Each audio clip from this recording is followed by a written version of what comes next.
What's going on, guys? Another day in the shop. We're working on the Impala. We got the lead brakes, front disc brake conversion wrapped up. We just got to make some lines. Boosters in. Got to make some lines. Motor's just about wrapped up.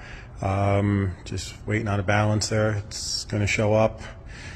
Unfortunately, sometimes delivery services suck. But what are you going to do? So let's take a peek at the disc brake setup, and I'll show you what we do.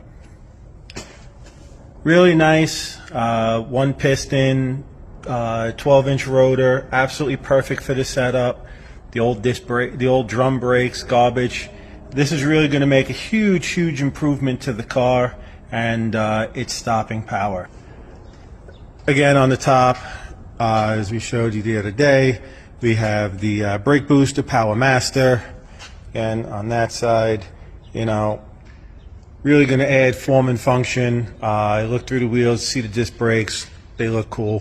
They're going to work. Definitely going to slow this car down a whole hell of a lot better than it used to, especially with that new big 350 that we got in there. So we're going to rest up for the weekend, be back on Monday, and we can't wait to get this lit up. So check back for the updates. See you guys later.